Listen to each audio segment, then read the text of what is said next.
Bom, então hoje nós iremos falar sobre esse assunto, caridade para com os criminosos.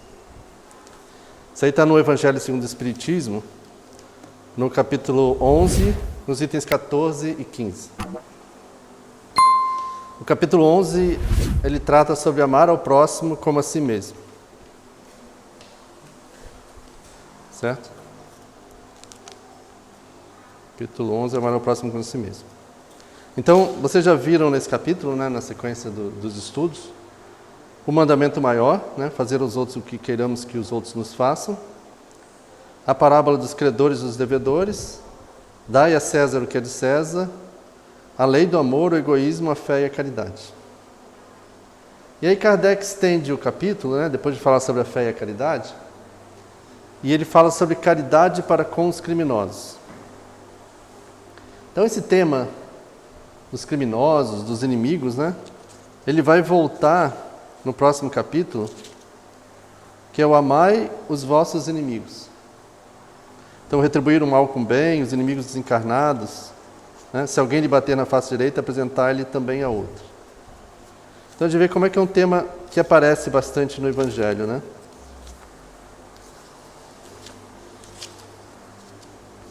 Ok? Então, a gente pode imaginar, né, a gente consegue entender bem a caridade, apesar de nós termos ainda todos os nossos problemas para a gente realmente colocá-la em prática.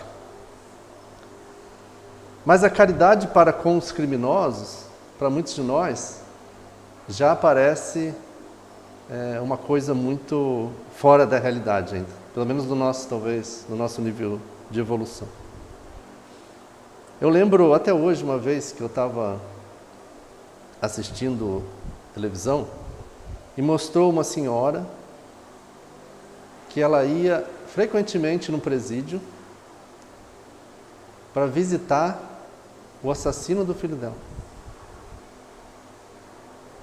E ela dizia que ela não só perdoou ele, mas ela estava lá para ajudar ele.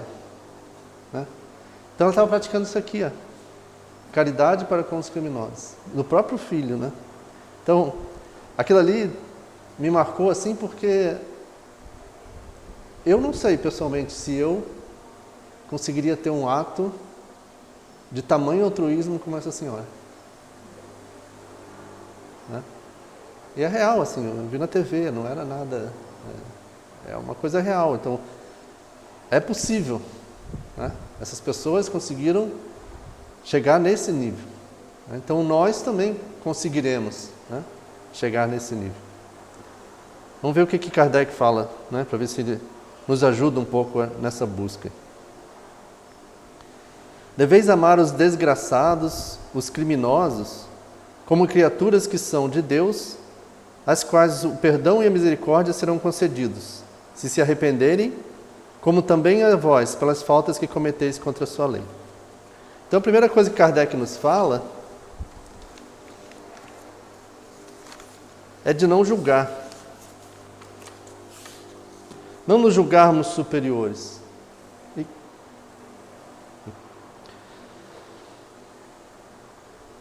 A primeira coisa que a gente faz nesse momento, então, quando a gente tem essa dificuldade, né, de fazer a caridade para os criminosos, é julgá-los.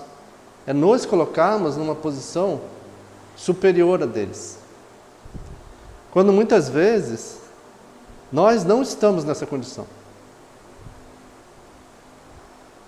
Ninguém pode julgar o seu semelhante porque não sabe, né, de toda a realidade, né, que envolve ele. Se nós tivéssemos passado pelas mesmas experiências dele, será que nós agiríamos diferentes? Como é que então nós podemos julgar alguém, né, se nós não passamos pela experiência dele?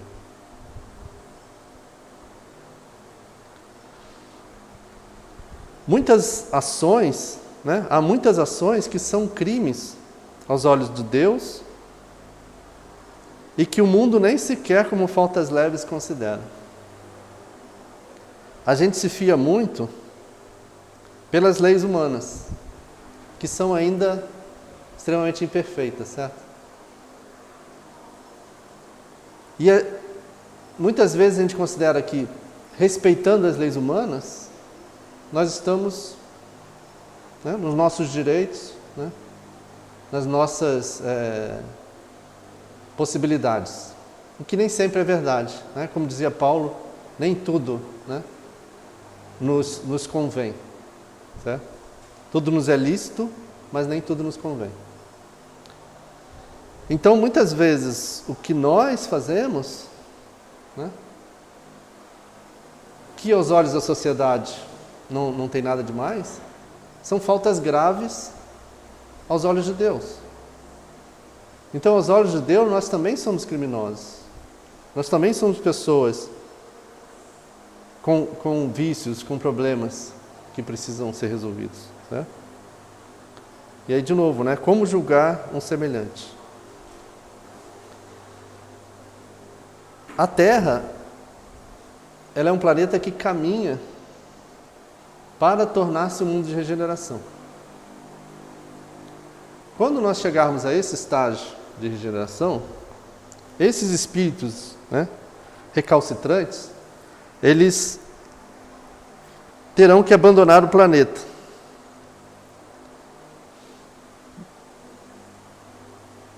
Mas, por enquanto, né, eles coabitam conosco. E por que Deus permite que esses espíritos coabitem conosco? Né? Considerando que nós não somos mais esses grandes criminosos, né?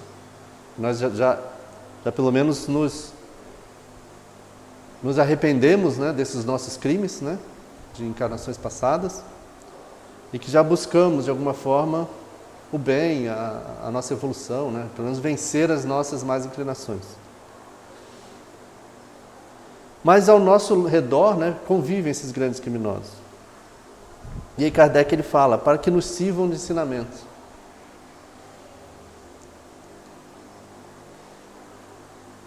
Agora, de que serve esse ensinamento se nós retribuímos a essas criaturas, né, tão necessitadas de Deus, tão necessitadas de amor quanto nós retribuímos com a nossa indiferença, o nosso ódio? Então não é esse o ensinamento que Jesus quer, né? Não é isso que Deus quer, né? Não é isso que nós devemos buscar. Quando nós estivermos, né, quando os homens, a humanidade, ela compreender e começar a praticar a lei de Deus, já não haverá necessidade desses ensinos. Então já não haverá necessidade de conviver com essas criaturas, né? Então todos esses espíritos impuros e revoltados, eles serão relegados para mundos inferiores, né, de acordo com as suas inclinações.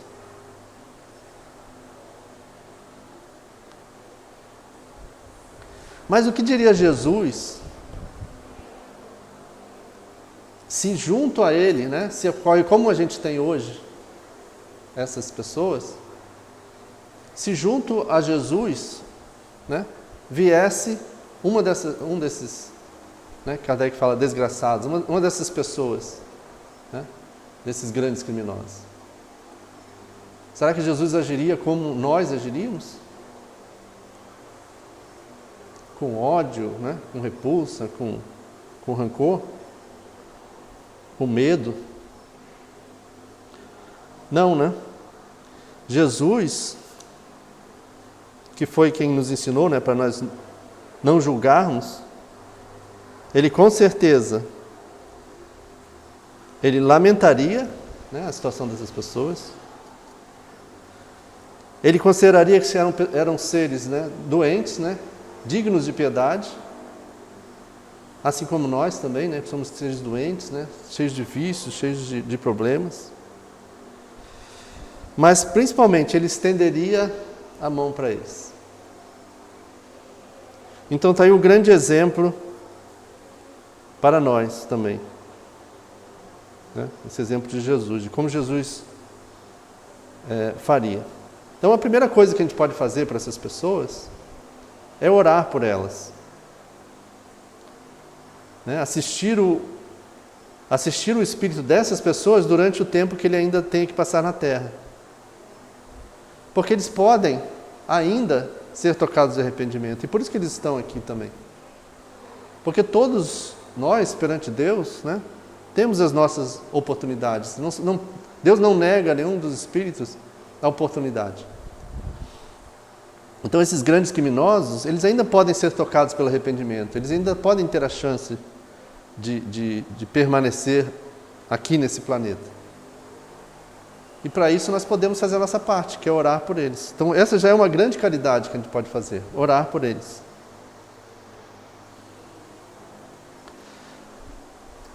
A alma desses espíritos, né, que por ora ela está transviada e revoltada, ela foi criada como a nossa, né, para se aperfeiçoar. Então, o que nós podemos fazer é ajudá-los, né, a sair desse lameiro, né, principalmente orando por eles. E aí Kardec coloca uma pergunta. Na verdade existe toda uma comunicação de um espírito chamado Lamennais, onde ele começa com essa pergunta aqui: deve-se expor a vida por um malfeitor? Então muitas pessoas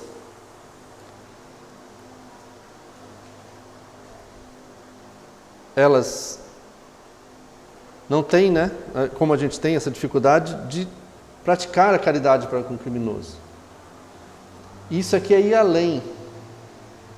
É você arriscar a sua vida para poder salvar alguém que você sabe, né, que é um malfeitor, alguém que você sabe que fez um mal para alguém. Então o Kardec coloca essa situação aqui, ó. Acha-se em perigo de morte um homem. Para o salvar, tem um outro que expor a sua vida. Sabe-se, porém, que aquele é um malfeitor e que, se escapar, poderá cometer novos crimes. Deve, não obstante, o segundo arriscar-se para o salvar? Eu vou ler o texto para a gente poder analisar bem. Porque isso aqui leva ao extremo a questão da caridade com os criminosos, né? Da gente arriscar nossa própria vida em prol de um criminoso. Questão muito grave é essa, isso aqui já é o Lamennais respondendo, né, o Espírito. Questão muito grave é essa, e que naturalmente se pode apresentar ao Espírito. Responderei na conformidade do meu adiantamento moral, pois o de que se trata é de saber se deve expor a vida, mesmo por um malfeitor. Então muitas pessoas já até acho que se questionariam se a gente deve expor a nossa vida em prol de outra pessoa, né? E aqui ainda se vai além, por um malfeitor. O devotamento é cego, socorre-se o inimigo. Deve-se, portanto, socorrer o inimigo da sociedade, a um malfeitor em suma. Julgais que será somente a morte que, em tal caso, se corre a arrancar o desgraçado? É talvez toda a sua vida passada.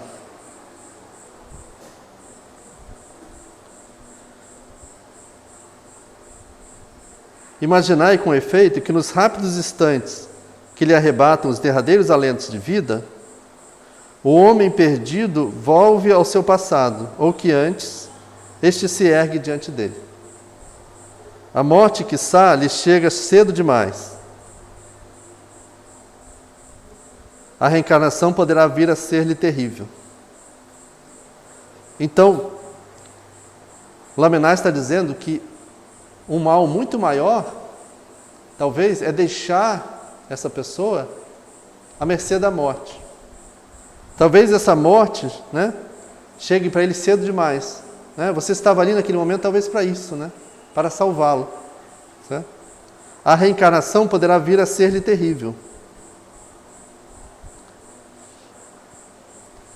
Então, quem dirá, né, se essa pessoa,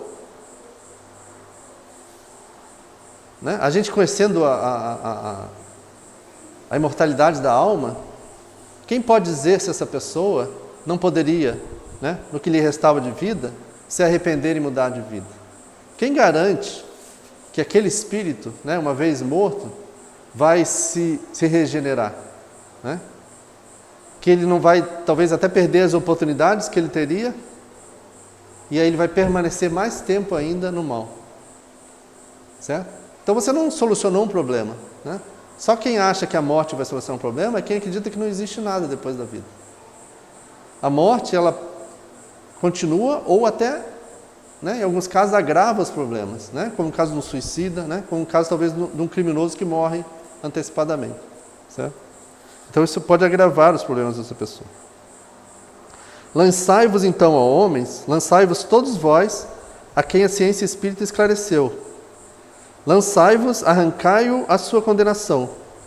E talvez esse homem que teria morrido a blasfemar se atirará nos vossos braços. Todavia não tendes que indagar se o fará ou não. Socorrei-o, portanto, porquanto, salvando, obedeceis a essa voz do coração que vos diz, pode salvá-lo. Salva-o. Então, Kardec diz que a caridade, né, que se apresenta nesse momento aqui, em que você pode salvar uma pessoa, ela não deve estar sujeita a nenhuma condição. Se você tem a oportunidade de salvar uma pessoa, salve-a. Independente dessa pessoa, qual seja. Certo? É que nem a gente usa essa figura também, por exemplo, para a caridade. Né? Tem muitas pessoas que deixam de dar, por exemplo, uma esmola, porque dizem que essa pessoa é um drogado, ele vai usar para comprar drogas, ele vai usar para uma finalidade que não é boa. Mas a quem compete julgar essa pessoa? A ti? Certo? Será que nós devemos só fazer a caridade, né, desde que, impondo condições, desde que a pessoa faça aquilo, desde que a pessoa faça aquilo? Então é o mesmo caso aqui, ó. Não compete a nós julgar. Se a oportunidade de fazer caridade aparece, faça. Tá? Quem dirá o que poderia acontecer depois? Né?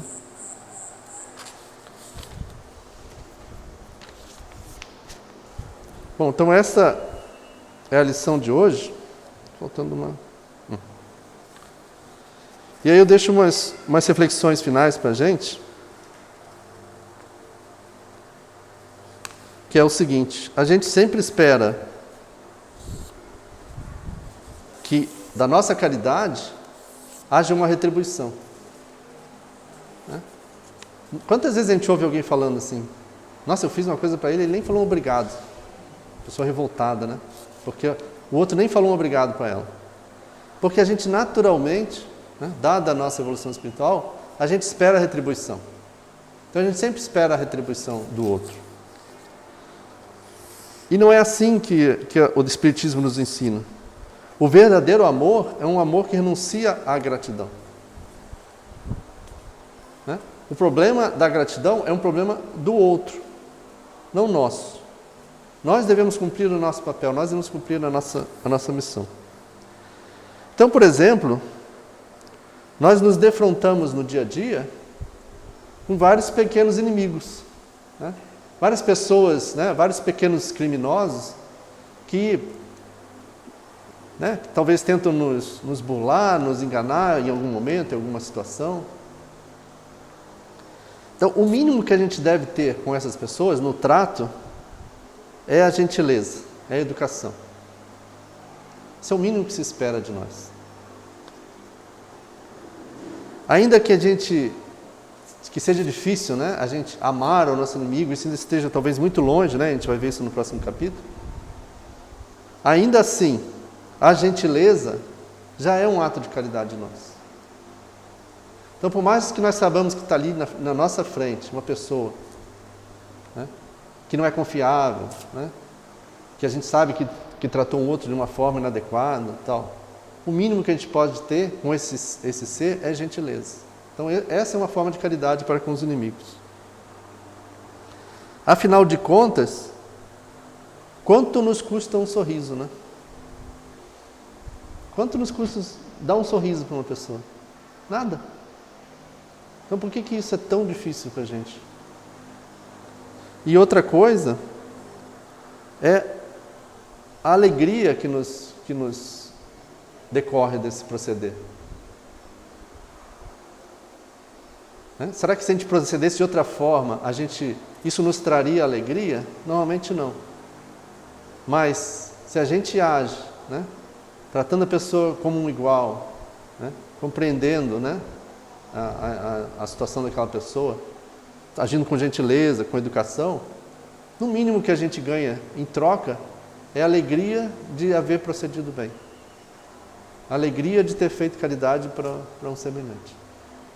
Então a gente não precisa se defrontar aqui com grandes criminosos. A gente, no nosso dia a dia, nesses pequenos contatos, nessas pequenas contravenças que a gente tem, né, no trato diário, é o momento da gente exercitar isso que a gente está aprendendo aqui hoje.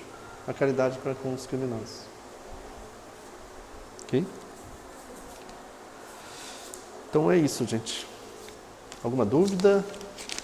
Comentário?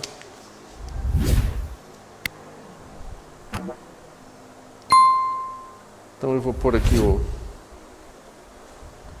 a musiquinha, né? Enquanto a gente espera o passe. Então, meus irmãos, nesse instante nós vamos dar início ao passe coletivo. Então eu peço que todos se sentem de forma confortável, descruzem os braços e as pernas. E vamos fechar os nossos olhos e nos lembrarmos da imagem de Jesus. Jesus nos prometeu que onde estiverem reunidas 2 ou mais pessoas, Ele aí estaria. Então Jesus está conosco. Tranquilizemos o coração, respiremos calmamente, oremos com fé. Divino amigo Jesus, temos certeza de Sua presença entre nós. Abençoa-nos, Senhor, nesse instante, iluminando os nossos pensamentos, a fim de que possamos estar em harmonia com o universo e com a presença amorosa de Deus, nosso Pai. Sê conosco, Senhor, hoje e sempre, que assim seja. Meus irmãos, mentalizemos nesse instante uma cachoeira de águas limpas e cristalinas, vindas do amor de Deus, nos banhando. Derramam-se em nossas cabeças, descem pelos ombros, banham todo o nosso ser, nos trazem paz, serenidade, equilíbrio, limpam todas as impurezas, pacificam nosso ser. Sintamos estas águas nos banhando, nos limpando. Graças a Deus. Meus irmãos, mentalizemos o sol, irradiando luz que penetra suavemente em nosso corpo, raios que renovam nossa alma. Mentalizemos Jesus como sol diante de nós. Sua luz, seu calor nos envolvem. Sintamos as energias de cura que emanam de Jesus em nossa direção. Ele ouve as nossas preces. Confiemos no Senhor. Seu amor é infinito e nos acompanha, nos protege, nos oferece tudo o que necessitamos.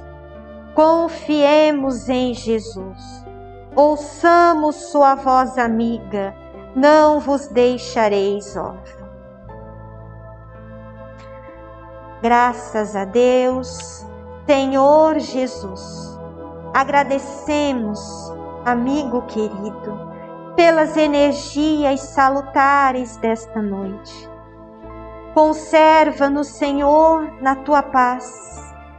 Abençoa o nosso retorno aos lares. Guarda-nos contigo, Senhor Jesus. E em seu nome, Mestre querido, nós pedimos a tua autorização para encerrarmos os trabalhos desta noite. Graças a Deus. Que Deus seja louvado.